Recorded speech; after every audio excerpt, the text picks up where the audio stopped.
لمحاكمته وإدانته أنه هو المسؤول الأول عن تحريض زكريا بطرس وانتدابه لشتم الحبيب صلى الله عليه وسلم، بل ودافع عنه وبرر له في ظهوره مع الأستاذ الإعلامي الكبير عمرو أديب في برنامج القاهرة اليوم في 5 يناير، وسمى قذفه في حق الحبيب صلى الله عليه وسلم وأعراض زوجاته أمهات المؤمنين، أمك يا مسلم، سمى كل ذلك أمورا فكرية بكل برود. ثم قال هو يتساءل فردوا عليه، بل وتجاوز هذا وادعى أن العلماء الأجلاء لم يردوا على أمور ذكر منها رضاع الكبير، ثم تجرأ أكثر ذلك وقال قول الرسول، فقارن اسم الرسول الأعظم صلى الله عليه وسلم على لسانه في قناة تلفاز مصر أرض الكنانة وقال دول الرسول، وهذه إهانة كبيرة لا نرضاها في أي بلد، أكان الكويت بلاد الحرمين ولا ترضونها أنتم بالتأكيد. ولذلك انطلقت الحملة واستمرت بفضل الله تبارك وتعالى حتى تتوجت ببيان جبهة علماء الأزهر.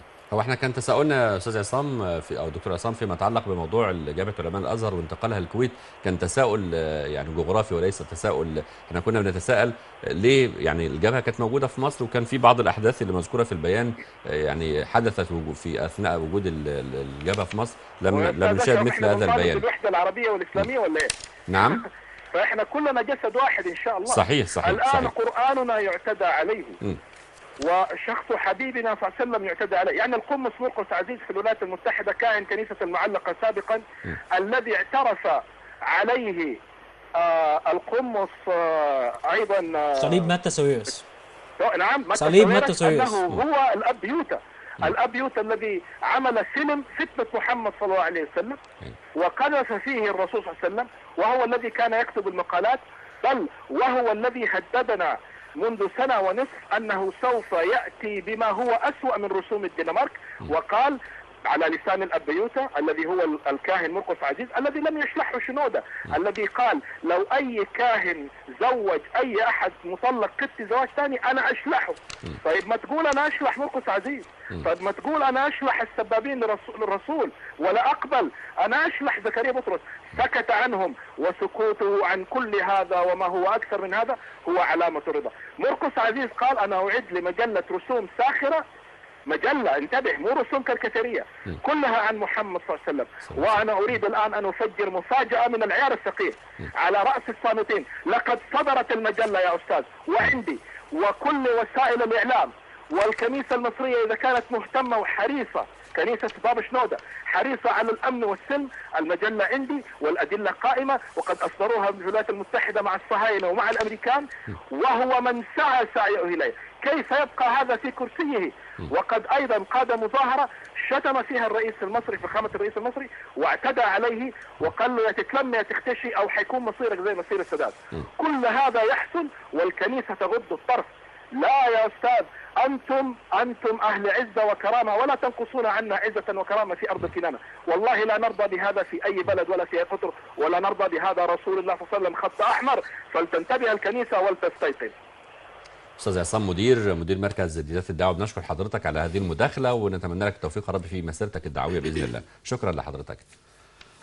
ليك تعقيب استاذ محمد على هذا الامر؟ هو طبعا برضو احنا يعني عايزين نقول ان يعني اي حماسه او اي يعني غيره في كلام الاستاذ عصام مدير فهي غير على الدين وغير على نبي الاسلام، فيعني عشان بس الامور توضح. استاذ عصام مدير اولا تتكلم كل حاجه بالدليل، يعني نبتدي من الاخر. الفيديو السب بتاع مرقس عزيز الموجود في الولايات المتحده الامريكيه حضرتك شفته، كلنا شفناه موجود على اليوتيوب والكنيسه المصريه شافته، اللي هو السب في رؤساء، مش هنقول بالعكس ده سب في كذا رئيس ودعوه للفتنه، ماشي يعني ودعوه للفتنه وقتله. وكان من مصر هنا كمان في منظمه مع الاستاذ وائل الاباضي قال نفس الكلام واتبرأ وانا واخد جايزه مش واخد جايزه، وليه فيديوهات مع بعض المواقع المسيحيه بيدعو فيها الى الخروج ولا اخره يعني. فده الجزء بتاع مرقس عزيز. الجزء الخاص بتاع زكريا بطرس نفس القضيه. زكريا بطرس لحد دلوقتي احنا مش عارفين حله ايه. في الاول مشلوح كده موقوف، طب مشلوح ولا موقوف؟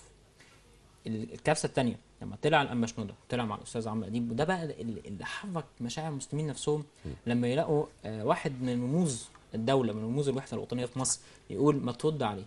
طب يعني الاستاذ عمرو اديب لما قال له طب ما احنا ممكن نسال اسئله، ما ردش. وفعلا احنا بنتساءل زي ما احنا بنتساءل، فاحنا بنتساءل. الفكره دلوقتي فكره استاذ اشرف، احنا كنا صابرين لما لقينا ان داخليا الناس معانا، بس لما نلاقي ان باطل الارثوذكس في مصر بيقول رد على زكريا بطرس، طب يعني ما احنا ممكن نرد على زكريا بطرس. وده اللي فعلا اللي هم به بعض القنوات الاسلاميه منهم قنوات الخليجيه برنامج اضواء واصداء، وردينا على زكريا بطرس وافتراضات زكريا بطرس من داخل كتابه. محدش يلومنا، لان انا ما اجي ارد على حد هبين له اللي عندي واقول له عندك، مش هرد عليه واقول له بص انا عندي كده، لا. يعني لازم ابين له عنده هو كمان في ايه. ده الجزء بتاع زكريا بطرس، والجزء الخاص بتاع مؤس عزيز. الجزء الخاص بقى بتاع الاخيره اللي حصل، موضوع الزواج الثاني وقضيه الزواج الثاني، دي قضيه ثانيه احنا يعني ممكن يبقى لنا حلقه فيها. انا بس هقول بحاجه بسيطه بس. يعني نشرت على احد المواقع الاسلاميه الاخباريه، كمان هي موقع اخباري، ان في بنت من بنات احد القمامسه لجأت ان هي تغير ملتها. عشان احدد يعني تغيير مله، يعني هي كانت ارثوذكسيه وغيرت راحت طائفه تانية عشان ينطبق عليها الشريعه الاسلاميه حكم الخلع، عشان تخلع من جوزها. لان انا كدارس قانون في احوال شخصيه غير المسلمين، الناس كلها دارسه قانون عارفين ان اختلاف المله توقع عليه حكم الشريعه الاسلاميه. هذه الفتاه او هذه السيده لما حولت المله، ماشي، خلعت جوزها رجعت تاني المله. مش معنى دي، يعني اشمعنى البنت دي؟ وده القضيه المثاره دلوقتي بالواسطه يعني. مش عايز اقول واسطه ومش عايز اقول هي طبعا يعني داخل فيها طبعا العلاقات الشخصيه. طبعا على كل قانون الاحوال الشخصيه يعني مثار الان طبعا القضيه بتاعته. وهو اليوم الصحف نشرت ان هو في خلافات كثيره جدا في الراي بين الطوائف المختلفه. يعني الموضوع في اقول لحضرتك حاجه بسيطه جدا. في سؤال منشور جدا على الانترنت لما اتسال الانبا شنوده لماذا لا يطبق شريعه الميراث على المسيحيين، قال لا يوجد شريعه للميراث في العهد الجديد، لذلك تطبق الشريعه الاسلاميه. لان لو طبقت شريعه الميراث في العهد القديم هيحصل مشاكل. هيحصل مشاكل كتير جدا. احنا يعني مش قضيتنا قضيه الزواج الثاني، ولكن قضيتنا ان احنا كنا يعني برضو تعرضنا لهذا الموضوع. هو في البيان زي ما قلنا هو قضيه شائكه. يعني هي قضيه شائكه فعلا، ان اصبحت الهجوم او اصبح يعني من يعني علشان في سكوت ومفيش يعني ردود افعال ايجابيه من جانب الكنيسه، اصبح الهجوم بدا يعني يصل الى الرمز الاكبر عند المسيحيين. نتمنى ان الامور يعني في اطار التعايش وفي اطار الوحده الوطنيه، نتمنى الامور تبقى على خير. لكن احنا فعلا الموضوع محتاج لايجابيه اكثر من الجانب البابا شنوده لايقاف هذه المهاترات من جانب القساوسه المسيحيين. معاك يا معاذ، ليك تعقيب. موضوع لما الاستاذ عمرو اديب كان بيكلم بابا شنوده فبيقول له زكريا وكده، فالمهم قال له شبهتين طبعا اصلا مردود عليهم من فترات طويله يعني. فبعد كده بيقول له طب احنا ممكن نتساءل، وده اللي حصل. الشيخ محمد الزغبي تقريبا دي الحلقه رقم 16، نقول مثلا طلع فيها 10 حلقات، 5 حلقات 15 دي 15 5 حلقات فيهم كان زكريا بطرس لسه قاعد على الكرسي، و5 حلقات بعد كده كان طاير في الهواء، اتطرد من القناه. الشيخ محمد الزغبي اتكلم رد شبهات في الاسلام ويتساءل في المسيحيه. ما بابا شنوده بيقول ان زكريا بطرس بيتساءل، طيب الشيخ الزغبي برضه من حقه والمسلمين من حقهم يتساءلوا. فلما تساءلوا بدا زكريا بطرس يتهرب من الاجابه. جت في الفتره الاخيره في بعض الاشخاص حاولوا يردوا على الشيخ محمد الزغبي بكلام انا متاكد الكلام ده لو يعرض في مساحات واسعه الناس تشوفها وكده هيقولوا دول اصلا مش مسيحيين. الكلام ده احنا الحمد لله مسكنا الاشخاص دول ردينا عليهم في قناه المخلص، وما ردوش علينا ولا قالوا حاجه. والشيخ محمد الزغبي كان قايل ابنائي هيردوا على قناه المخلص على اي حد يحاول يشكك في الكلام اللي انا قلته. وفعلا حصل.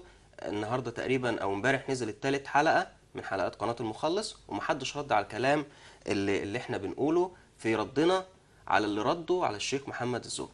دي نقطه. بس انا كنت عايز بس يعني اشير لنقطه. كانت ابنه احد القساوسه دول او القمامسه كانت بتطعن في الشريعه الاسلاميه، وكانت بتترجم مقالات بتطعن في الشريعه الاسلاميه وبتسب الشريعه الاسلاميه. دلوقتي جت صاغره قدام الشريعه الاسلاميه وعايزه تحتكم ليها. يعني بعد ما كانت بتشتم فيها عايزه تخلص نفسها. بعد ما كانت بتشتم فيها دلوقتي بقى جت قالت هستسلم.